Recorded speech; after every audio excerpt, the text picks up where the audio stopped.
Welcome everyone. This is the Real Turk clocking in. Here to give you a tutorial about how to strip wires, how to resolder them back together, mainly to fix just electronics, like basic stuff. Like let's say, you have your extension cable and something's wrong with it, and you need to cut out a piece of wire. Cut off the other piece of wire, put it back together. It's really quite simple, the process of it, but you need some few basic tools and skills. The big application of this is really for aux cables, because everyone knows that your headphone cables, after a while, they get really weird, and then you have to twist it and move it for it to sound the right way. But why do you do that instead of just like cutting and stripping the wire and getting it to the good wire?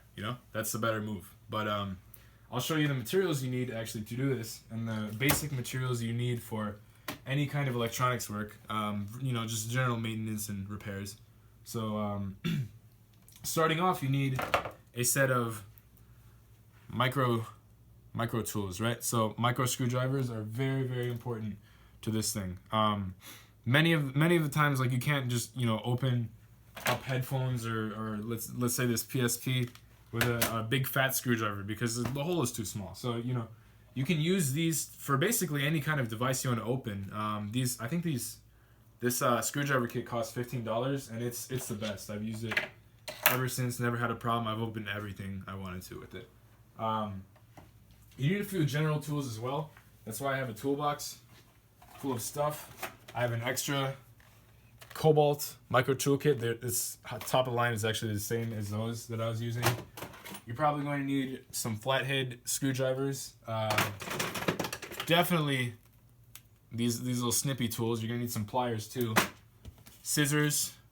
And often, most importantly for this job, wire strippers. I think I got these from the dollar store. They work really well for the job though. Like, I don't use them too often, but they've never failed me once. So, and a soldering iron. So we're gonna come back here, and I'll explain the relevance of the soldering iron in this. Now I understand this is a tool room and this is a storage room, and it's not a very smart idea for me to be soldering here, because the soldering iron right now is preset to, what is this? 450 degrees Celsius, which is very, very extremely hot. If you touch this, you'll get very bad burns, and no one wants very bad burns, right? The other thing is, if I touch this soldering iron to this either PVC or plastic, it will melt straight through it, and I will have my soldering iron stuck in there, and this will be a hazard, a very, very serious fire hazard, and you'll have burnt plastic in the air.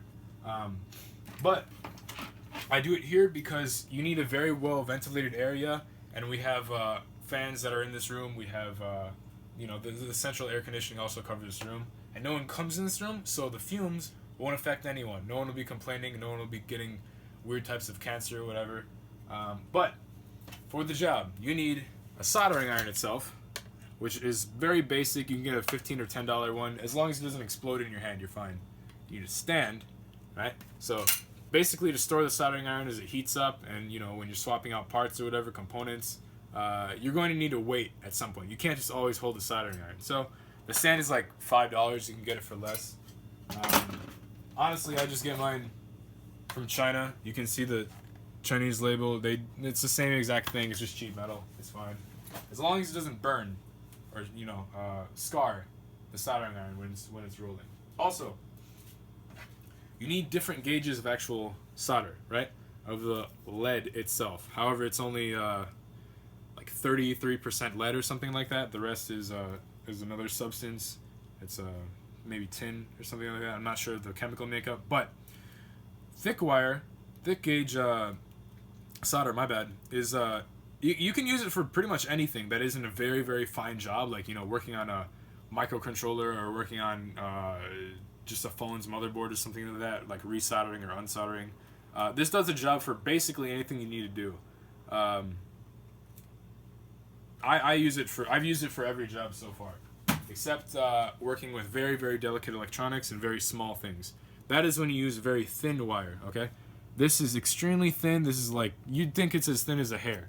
And the problem with this is that it runs through very fast, and it's very malleable, so it bends like nothing. And if you heat it up, it will just like eat through all of the wire like that, and that's not good. you need to be really skilled with small wire, so I suggest you start with big wire because it doesn't feed as fast into the, it doesn't evaporate onto the substance as fast as it normally would on thin wire. But, can you come here please? You also need a surface to be soldering on. And I understand that this is possibly a health hazard as well. I've held it down by duct tape. This is just a plate off a DVD drive that was, unsalvageable, unfortunately. It was damaged beyond repair. And I just took the back plate off of it. Really, any metal will do that doesn't melt on contact with the soldering iron itself. In case you drop the soldering iron or whatever, you don't want that going through your metal plate that you're working on. But I'm holding it down with duct tape because I don't ever put the soldering iron near the adhesive, so it won't melt through and it won't cause any problems for me. The good thing though is that this is just fine. You can make your soldering iron station out of scraps, which is what I did. I recommend using tape, small tape, either duct tape to hold down big things or electrical tape to hold down small things. Reason being is because if you're trying to get two components together, you can put down the components in the exact order you want, and you only have two hands, right? So you tape down the parts that you don't want to move at all, and they won't move. It's simple as that. The soldering iron can get near it, and it won't burn up. Really, that leaves you with one hand to use the rosin, the solder. In one hand, I would use your writing hand to use the soldering iron itself, right? So you can, boop, touch that there, get that on the little component you need, okay? Also, you need to give at least, 10 minutes for the soldering iron to heat up after you plug it in, right? So this is what a soldering iron looks like plugged in. Mine has a light, so it tells you that it's on. Sometimes it flashes, it might blow up. I'm not sure, I'm fine so far. And that you let this sit for 10 minutes, it'll get hot enough to the point where you can actually put the solder in, okay? Cleanup of the soldering iron. Very, very simple. You can use any cloth or any kind of rag. We just have these yellow rags in a 100 pack in the basement from Costco. Love Costco. You get a little wet, and you leave the soldering iron on or hot, and you just brush it past on the cloth itself, and it will clean the residue off your soldering iron. So that is explained for that process. So we will continue on our journey.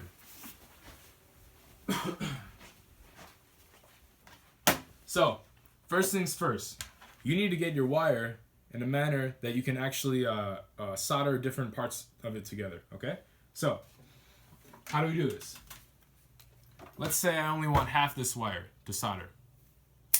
Cut half off with your scissors, and now you're going to need to come here a little more so you can get it in detail. This is a slightly harder part, okay?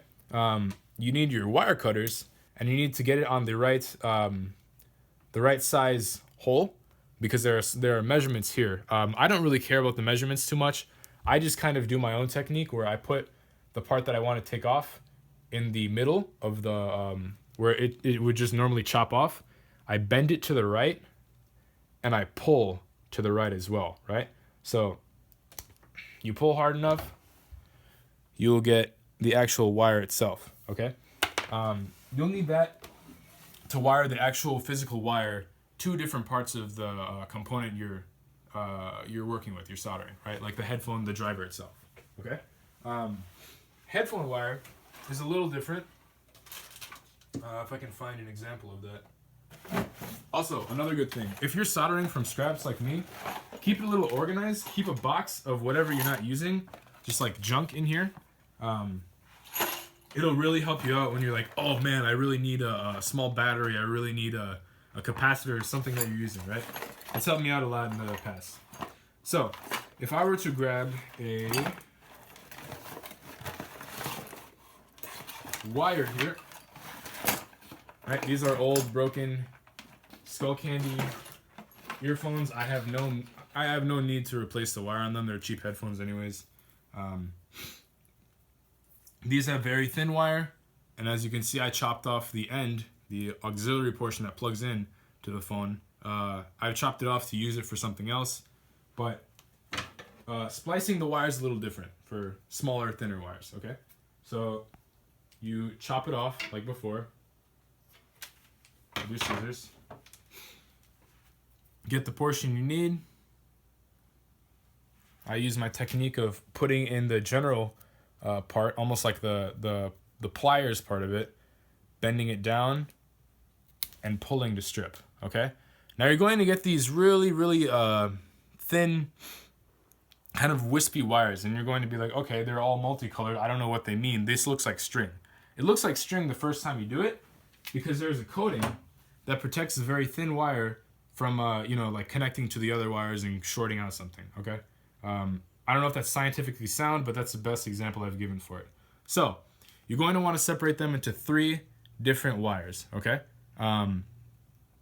Sometimes there's a green wire, there's a red wire, which is the positive, and there's just another wire coming out of it that you may overlook. You may think, oh, it's just extra wire. No, that's actually the ground wire. So you twist it clockwise to kind of curl them up and get them separated from each other. Now you can see there are 3 definite lines. And you'll need a lighter, actually, to burn the coating off.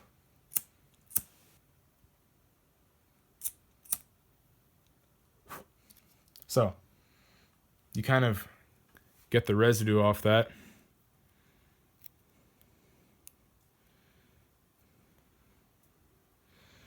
And you now have copper wires to work with. I don't know if you could see that, but yeah. So on thicker wire, you generally don't need to burn off the coating because there is no coating. You just need to do the process of splitting the wire a second time until you can see metal coming out of the wire itself. After that, I'll show you my headphones I fixed today. You need to open your headphones. You generally open the earphone that the wire is coming out of. For obvious reasons, the wire is connected to this one and not this one. You open it up. On my way. Take your screwdriver.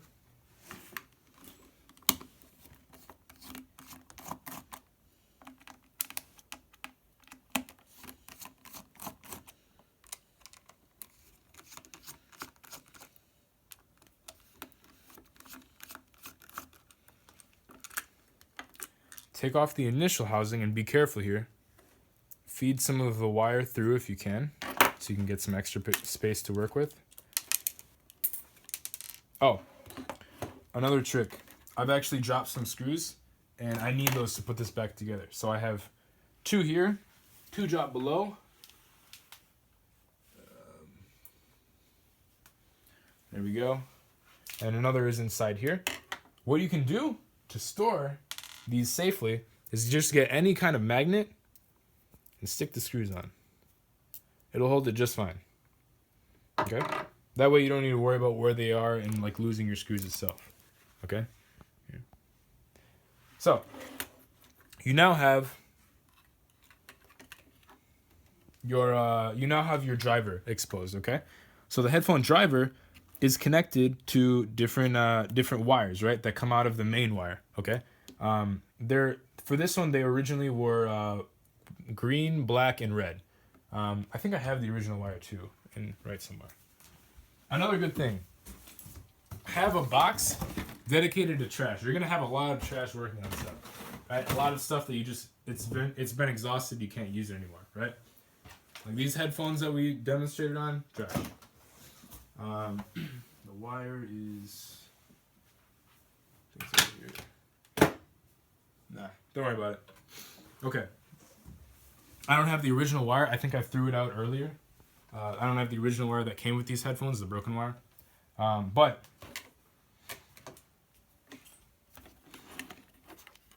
you can see there are solder points on different parts of the driver itself, right?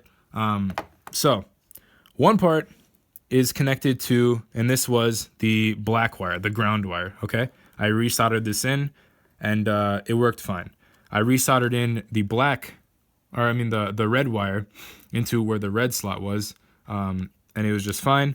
I resoldered, and I had a little difficulty with the green wire into the green slot over here because, you know, the cage kind of disrupts it. So I had to go back and unscrew this. Always break it down to the base components when you're soldering something, because you don't want the plastic or the housing to get into the way. So just break it down into all the parts. A good trick to do this is take a picture before you unscrew everything. Before you mess everything up, you want to have a backup to go to so you can reassemble it in the process later. But I'll show you how to solder itself. I'll show you how to splice wires together in a minute. I'm not going to redo the job here because I don't want to mess up again. So I'll just leave these here, and I'll get a spare wire to teach you how to solder together.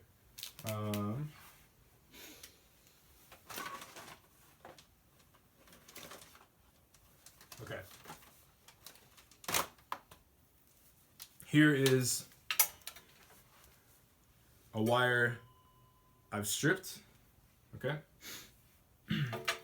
I've stripped it before, but let's say I just want the, and this was for a microphone, so it comes with the microphone part of it, and it comes with the headphone part of it.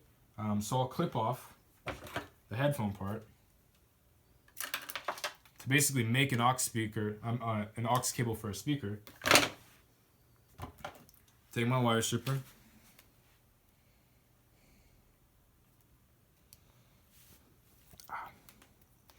Yeah, sometimes my technique doesn't work too well if you're using the preset holes. It works really well if you're just using the general clipping part of it. Okay, so I have my wire exposed. I need to separate it into two wires. There's a green wire here, and there is a white wire, which the green wire, I'm assuming, is positive, and the white wire is ground because it is separate from it. Okay, so twist it again. Get your lighter. Just to check if there's a coating on it. And there is. All right.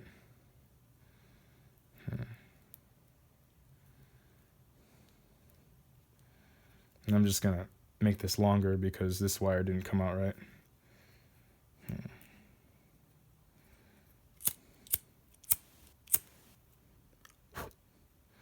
All right, so we have a long positive wire and we have a short ground wire. That's fine, I can work with this. It's not too big of a problem. And here, we are going to make speakers. So, I have a Bluetooth speaker I disassembled because it isn't working. However, the sound drivers work, okay? So as you can see here, there's also a positive wire, and there is, you know, the black ground wire here, okay? So we're gonna go to our soldering station. And I left the tape over there. Yes, I did. Okay.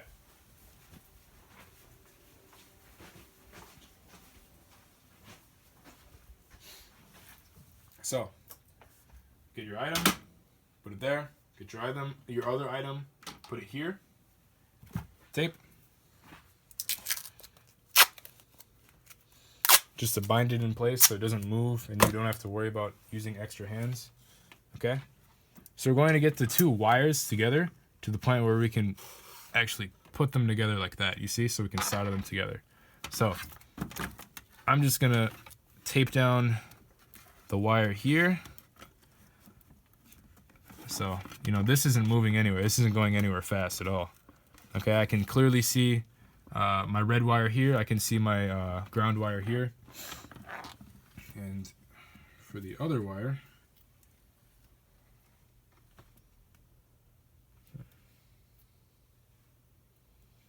okay.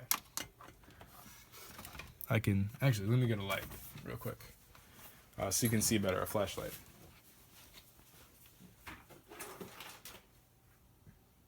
No flashlight.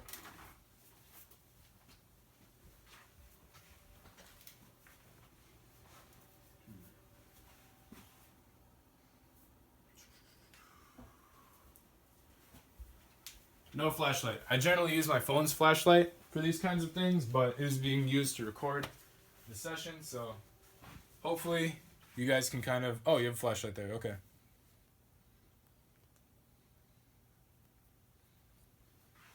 All right. Now this is very, very unorthodox. But if you need a flashlight on the spot, you can very carefully use a vise to hold it in. And I'm saying very carefully because I don't want any complaints like, oh, you broke my screen. Well, I mean, you very, very gingerly have to put this in. Okay?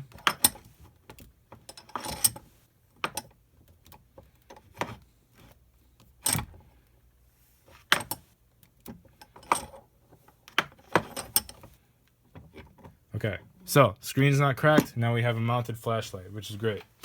So, second part, we need to tape down. All right, I need to line up my red wire. Actually, it's green here, but my positive wire with my other positive wire and my negative wire with my other negative wire. So, I need to get my tape.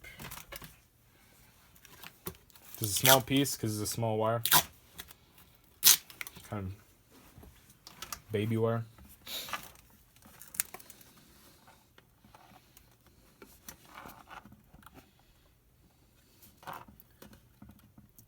And you can move the tape after soldering different parts. Like you don't have to get this all in one go correctly, okay? I'm just gonna tape it down to the point where it's easy for me to move it. Alright. And you kind of wrap the wires together in a way that they won't fall apart. So all you need to do is just put a little bit of lead on that part and they should be wired together just fine. Alright? So, the second wire, we need to wire it together as well. The ground wire. Alright.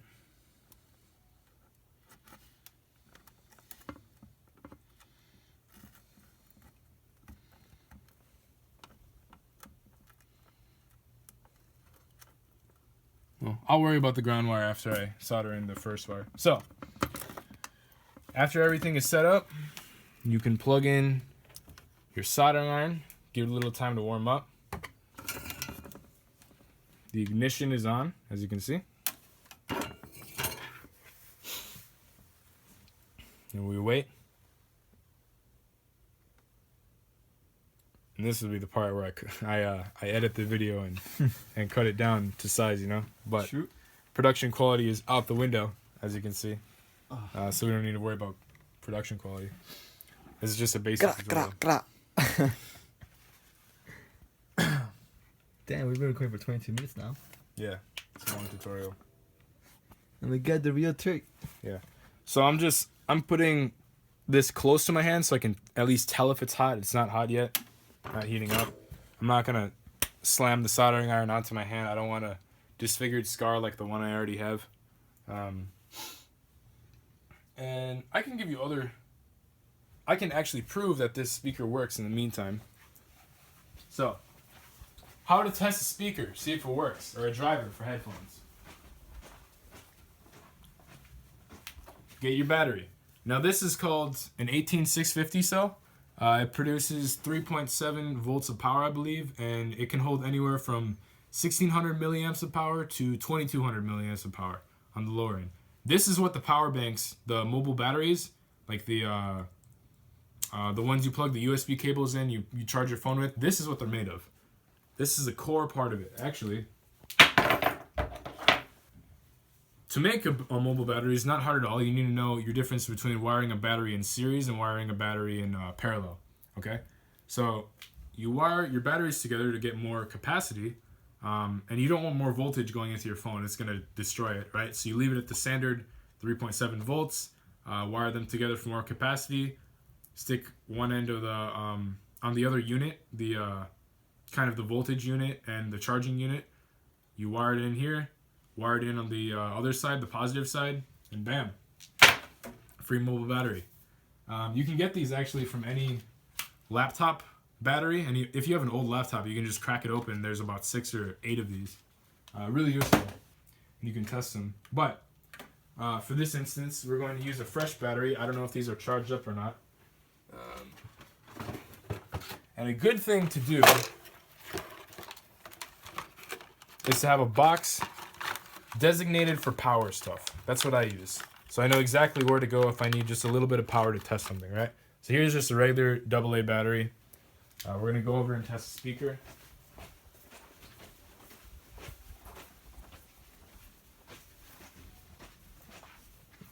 So the way to test a speaker is to grab the negative and positive end and put it into the battery.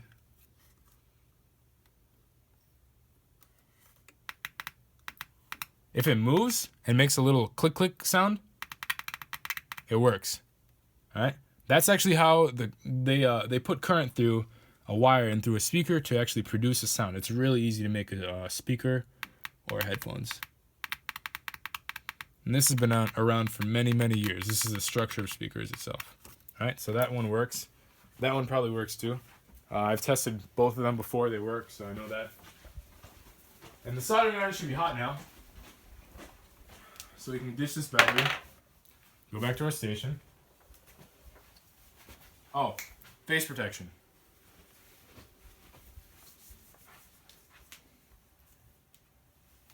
Keep face protection at all times while using a soldering iron. You don't want to breathe in any of these bad fumes.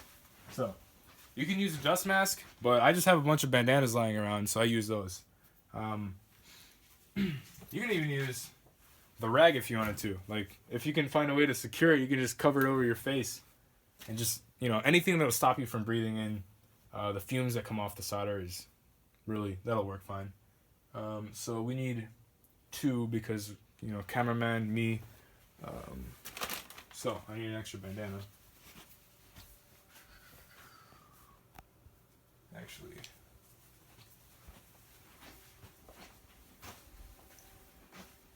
here, t-shirt mask.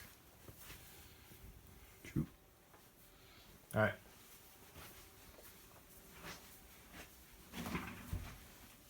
All right. So this is the part when you initiate a drive-by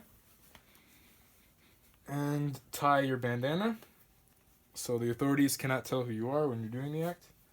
And pull out your soldering iron. It is clearly hot enough. I can feel this heat. It is blinking. I don't know what that means. That's probably bad. But it's never blown up on me once, so that's fine. So, I use my writing hand to maneuver the soldering iron just because it has more dexterity. And I use the thick gauge wire for this. So, you have the mask over your face? Good. I kind of stick the solder underneath. Touch it.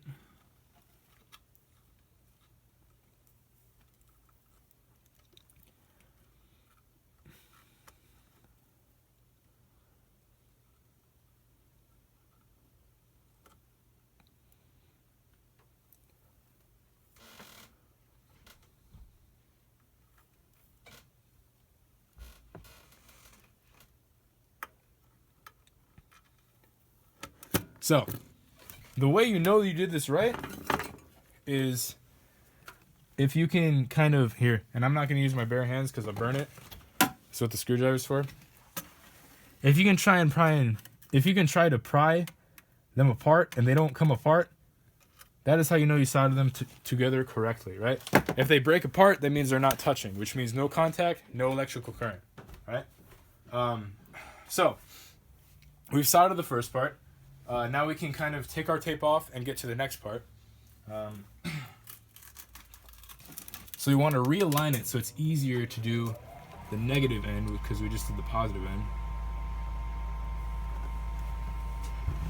Right.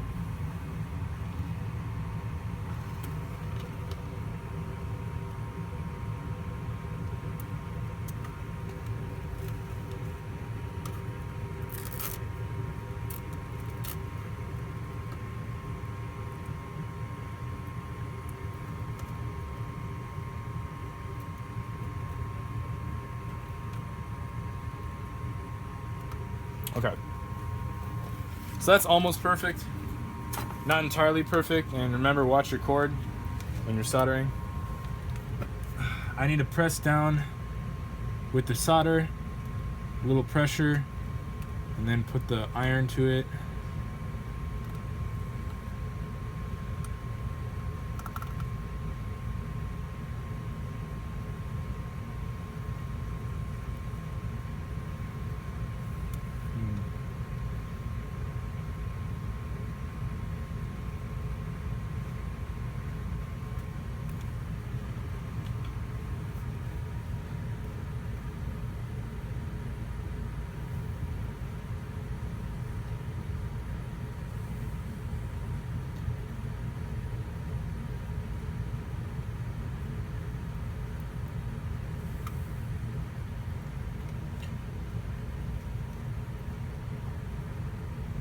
Alright, I've got enough solder, so I'm just gonna manipulate it with the screwdriver.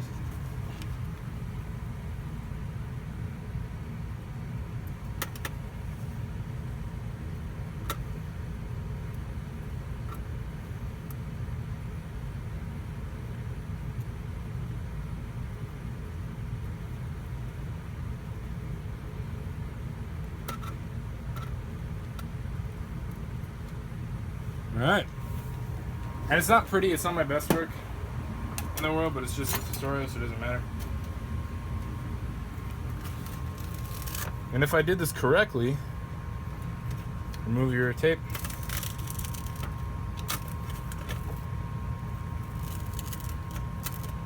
Right? We can't pull that apart, which means the bond is secure. Also, you don't want to be breathing too much when you do this. You don't want to, I don't know, get anything wrong. So, how to use your freshly made speaker with Splice wire. Probably going to need a media device to test it, right? So a phone will do. Can you disable the flashlight and open it?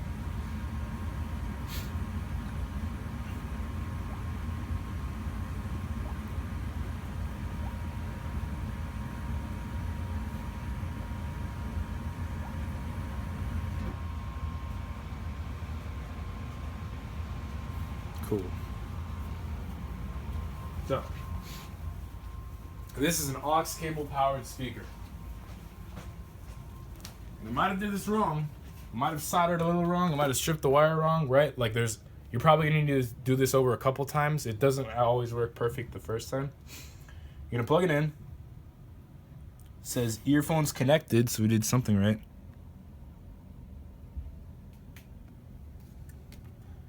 It is not playing. Oh, it is.